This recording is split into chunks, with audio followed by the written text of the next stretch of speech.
Siempre se habla de la pobreza extrema vivida por Juan Manuel Márquez, que lo hizo avanzar desde las profundidades del barrio hasta la cima del éxito, pero poco se habla de su altura de 170 centímetros, por la que muchos llegaban a subestimarlo. Todos lo veían como un chihuahua ladrador, cuando era un lobo hambriento, y cuando Rocky Juárez quiso pasarse de listo, recibiría una herida mortal que marcaría su carrera eternamente. Boxeo de Oro logra guardar como una máquina del tiempo estos legendarios momentos vividos en el pugilismo. Ponte cómodo, deja tu me gusta, y acompáñanos en esta increíble travesía, repasando una pelea de leyenda. Juan Manuel Márquez nació el 23 de agosto de 1973 en Ciudad de México. A pesar de la pobreza en la que vivía, desde una edad temprana, mostró un talento innato para el boxeo, que incluso sus progenitores percibían. Por eso, entrenaba como si su vida dependiera de ello para convertir su pasión en algo más, lo cual le permitió debutar en el boxeo profesional en 1993. Paulatinamente, Márquez fue haciendo un grito de guerra para que todos supieran de su existencia, logrando hitos impresionantes. Ser campeón de peso pluma de la NABO, la NABG, la USBA y la FIB. Protagonizar legendarias peleas contra Manny Pacquiao y Antonio Barrera, que redefinieron el pugilismo para siempre, y ser considerado uno de los peleadores más poderosos que jamás han existido. Aunque la huella del mexicano era inmensa, para los estadounidenses nunca fue suficiente. Rocky Juárez fue la perfecta representación de sus opositores, alguien que debutó hace no mucho tiempo, que se caracterizaba por su estilo agresivo y salvaje, digno de un sarnoso perro, pero que se creía lo suficientemente hombre para acabar con un mexicano de sangre azteca. El epítome de la arrogancia llegó cuando catalogó al mexicano como un campeón de plástico, con el que barrería el piso y erigiría su carrera. Un enano que apenas tenía lo necesario para ser un pugilista. Juan Manuel Márquez, como cualquiera, se ofendería por las declaraciones, pero tomaría la más honorable decisión y se encargaría de mostrar sus capacidades en el ring de pelea, destinada a librarse el 3 de noviembre de 2007. La contienda se inició con una ofensiva liderada por Márquez, quien desplegó una serie de jabs y rectos dirigidos al cuerpo de Juárez, quien pese a sus intentos por responder, se vio incapaz de romper la defensa impenetrable del mexicano. Este último, cual fortaleza inexpugnable, contraatacó con una ferocidad tal que logró abrir una herida en la mejilla de su oponente con un uppercut bien colocado. He'll hit him anywhere. Here's a stiff jab by Marquez, the champion in the green with the red and white trim. Perhaps the product of a change in style to be more fan-friendly, or reflexes having no impact on Marquez. Marquez with the jab to the body. Marquez very diversified. Great uppercut. You know, both men have been more offensive-minded here in round one than I think we would have been. That scar on the forehead of Marquez. Jabs could open up that scar into a... And he's trying to brush it out of his eye. And that had to come from a punch. They have not been close enough to clash. So Juarez, and now Marquez using it as target practice. Back comes Juarez with a right hand that was blocked by... To make him even much more aggressive. There's the right again by Marquez. That is probably what opened up the cut. The irony with all the...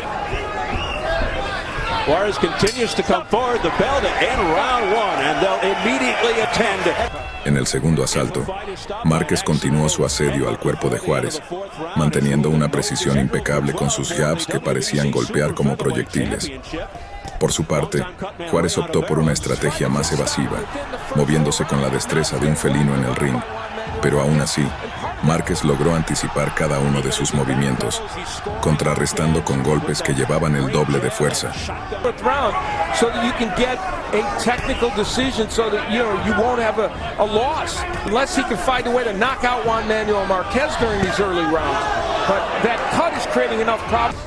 Marquez, 2 of his 3 losses by decision, 1 by DQ in his pro debut. The draw, of course, with Manny. Marquez, a rhythm fighter. Juarez said, throw a lot of punches, not single shots, and so far he's not been able to put his combinations together as much as he would like. Being distracted some more by the cut as it comes streaking down the left side of his face. Now he goes to the body with the left hook, does Marquez. Bobby Ferreira cautions Marquez with the right. He tagged him with the left, the combination. Didn't score. Round La tercera ronda marcó un cambio en la actitud de Juárez, quien decidió tomar una postura más agresiva, pero Márquez no tardó en responder con un gancho demoledor que tomó al gringo por sorpresa. Márquez continuó dominando el centro del cuadrilátero, lanzando combinaciones magistrales que dejaban en evidencia su superioridad sobre su adversario. Marquez not so quick to respond as well on combinations, right? No, that's... So let's see if Juárez opens up more and throws in volume. Long right hand deflected. Who had worked for 8 years in the Marquez camp and had been under Nacho Beristain, the trainer of Marquez's. Right now, their big issue is that cut. A cut that opened up right on. Because like his brother Rafael, he is a phenomenal body puncher. And a good right hand by Marquez didn't get Rocky. In this division, everybody judges themselves do it in 2 fights. And that's really a mission statement for him this evening. Of course, Marquez with a win over Barrera. And that eye continues to worsen. On the left hook attempt by Marquez.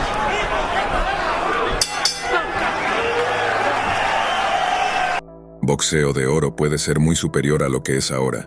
Solo necesitamos que te suscribas, dejes tu comentario, un me gusta, y podremos llegar a un mayor público amante del pugilismo. El cuarto asalto se convirtió en un duelo de habilidades, con Juárez intentando aumentar la precisión de sus golpes al rostro de Márquez, quien sin embargo se mantuvo firme, contrarrestando con una serie de golpes de poder que aumentaban la presión sobre su oponente. There's that just about the entire arsenal as he usually does. And you know, we talked about combinations. It's really been Marquez. If there is a knock on Rocky Juárez and a recurring criticism, it is that he's just a little early sense of urgency for Rocky Juárez. 27-3, all Juárez.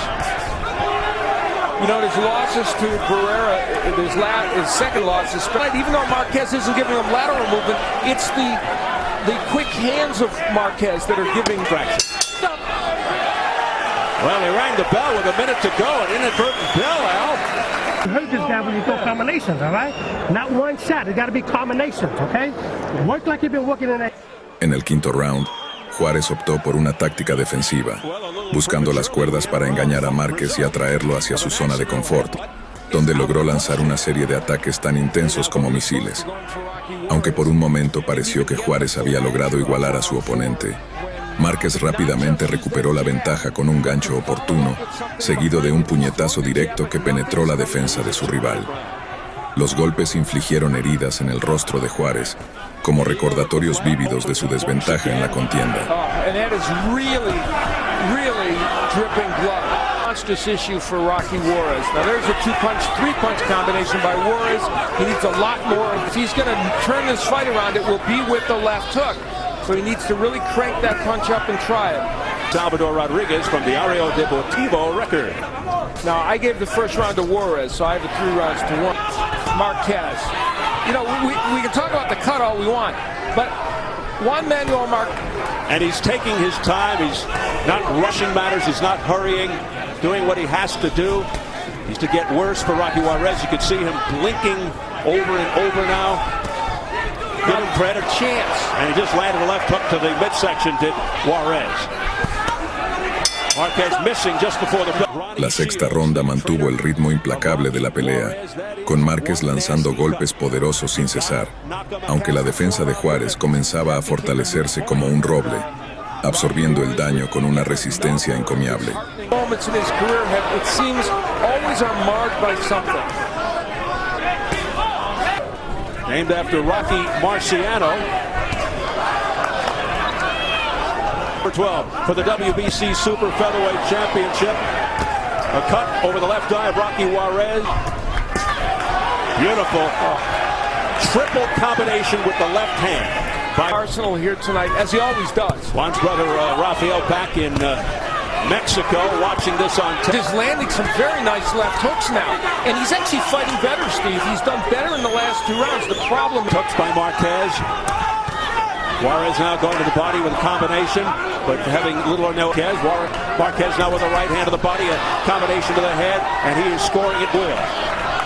you're going to get hammered. He is so punishing as a counterpuncher, Marquez.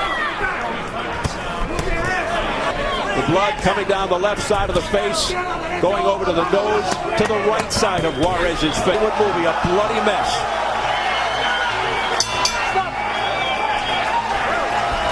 Para el séptimo asalto, Márquez comenzó a mostrar señales de fatiga, lo que permitió a Juárez encontrar algunas oportunidades para contraatacar, pero Márquez demostró su maestría al mantener la distancia con sus brazos y lanzar ganchos con precisión quirúrgica.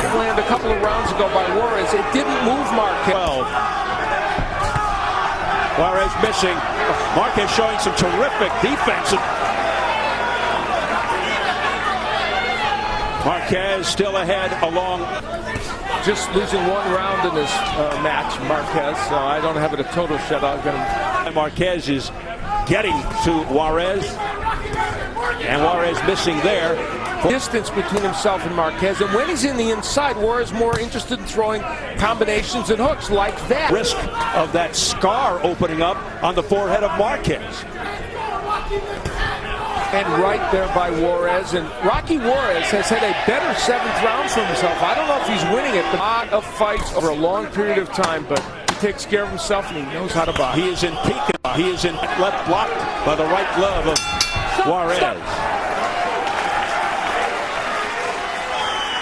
La octava ronda vio a Juárez intentando ser más efectivo con su jab, pero Márquez eludió la mayoría de los golpes con una destreza asombrosa, respondiendo con contraataques precisos que llevaban el sello de su dominio en el ring. Aunque la pelea parecía equilibrada a simple vista, Márquez seguía controlando el centro del cuadrilátero, y las heridas en el rostro de Juárez eran testigos mudos de su superioridad. Because then he lets his hands go. He rips those shots, hooks to the body and the head. But on the Juárez just landed a very big left hook, and Marquez was not bothered. And let's remember, Rocky Juárez maybe doesn't have the power in this division. And what a disadvantage as Rocky tries to rub the blood out of his left eyes. His blood also comes. And that could change this fight. It really could. Even though it didn't immediately stop Juárez. Rocky's been down. Can Marquez be the first man to stop Rocky Juárez? He's landed some good shots. It's just not good enough against Juan Manuel Marquez. So far, anyway. And you will counter body shot left hook by Marquez. Marquez looks like he's fighting angry right now. El ritmo de la pelea disminuyó en el noveno asalto, con ambos pugilistas manteniendo un intercambio constante de golpes. A pesar de los esfuerzos de Juárez por mantenerse en la contienda, Márquez logró conectar uppercuts y ganchos con una precisión impactante, dejando claro que su resistencia era inquebrantable. Although Marquez, for the most part, controlling the action. Gave the first round to Juárez and everything since then to Marquez. And they've given Marquez every round. Good body work. Who connects with the left hook to the body. You know, Marquez talks about managing rounds, and the sum total is he wins. And that uppercut is scoring more now by Marquez. It's finding an open. Juárez, what a battler. Marquez comes forward. A little more offensive-minded. We've seen it certainly in this bout. He had to, Al. He had to make himself more marketable, and it has shortened his career a little bit, but it certainly made him very popular in Mexico. There's blood to tell. Juárez lands yet another hook, but it doesn't move Marquez. Boy, with two-way action here. It's one-sided in the scoring, but it's a good boxing match. Cuts followed by a right by Marquez. Juárez trying to come back, missing with the left hook. Repelled in round. Con la llegada del décimo asalto, tanto Márquez como Juárez irradiaban una intensa hostilidad, reflejando el odio acumulado a lo largo de la pelea. Juárez, enfurecido por las lesiones que sufría en su rostro, buscaba desesperadamente revertir la situación, mientras que Márquez persistía en su cruzada por imponer su dominio. En un intercambio brutal, Juárez logró acorralar a Márquez, pero un jab bien colocado por parte del mexicano lo dejó tambaleándose como un títere descontrolado. There they almost clash heads again, interestingly. And they are not the worst of it. Well, Marquez told us yesterday in the fighter meeting it would be a factor because he wouldn't allow Juárez to get... And Marquez showing his elusiveness. Body He shot with a left hook by Marquez. Done enough to win almost all these rounds, even the rounds in which Juarez has performed well in. And this is and again, it's the combination punching of Juarez, or Marquez, excuse me, that has causing that eye to close just a tad to the side of Juarez's head. And you know, you can't help but say, what if? And from a punch, how much more competitive would this fight be? Because Juarez has shown flashes of excellence. It's beginning to close now, so this is almost a fighter who just can't see. Unbelievable. El 11º asalto comenzó con una ráfaga de jabs por parte de Juárez, seguido por un ataque feroz que llevó a Márquez a las cuerdas. Durante todo el round, Juárez lanzó una serie de combinaciones, pero Márquez mantuvo una defensa impenetrable, esquivando la mayoría de los golpes y respondiendo con ataques poderosos que desequilibraban a su oponente. A lot of people would say, stop the fight right now. Well, and again, because he's a warrior, he's a fighter. We may be reaching his eye. This is a 27-year-old who could walk in and fight for a featherweight title against anybody, including Robert Guerrero. This is a fighter with a future, and maybe you want to think about protecting that. I would say that if the fight was close, it was... Yeah, that's a valid point, and he's shown no signs of hurting Juan Manuel Marquez, so maybe by sending him out there... Their heads have to prevail here. Well, he's still trying very hard, losing this round again as he has so many of the others. Sport! Break, back up. Marquez was supposed to fight Barrios. They moved in. Oh, Juarez didn't even complain. He's got so many issues. Oh, my goodness. So you down the list, Juarez. I mean, there's a big right hand at the bell. That last that's a bad, very bad cut. Wow. Same side, Rock, same side. En el 12º y último asalto, ambos contendientes salieron con una furia renovada, dispuestos a dejarlo todo en el ring. Juárez continuaba con su estilo agresivo, mientras que Márquez no mostraba signos de retroceso, golpeando con una fuerza inigualable y acorralando a su oponente con una serie de golpes precisos. Only 17 feet, and you can tell Marquez is a little bit as pre-Manuel Marquez as he closes in on yet another victory. He is really making a statement for himself. But coming back to win with late knockouts, can it happen again? It's big uppercut on the inside by Marquez after Juarez had done some good work. What a flurry. Now, an uppercut on the inside, and he has a good one. It just didn't have as much of an impact. And there's Marquez with a double uppercut fighter in Rocky Juárez. And a chance of Mexico rigging out from this partisan. Painting for a rematch with Manny Pacquiao. He would like that sooner than later. Right now, they are either fight Juan Diaz or stay at 130 and take on Marquez again.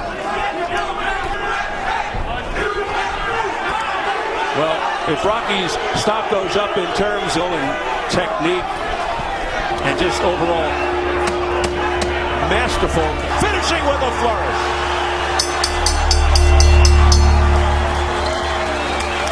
Al final, fue Márquez quien emergió como el victorioso, derrotando a Juárez en una batalla que dejó una marca imborrable en ambos pugilistas.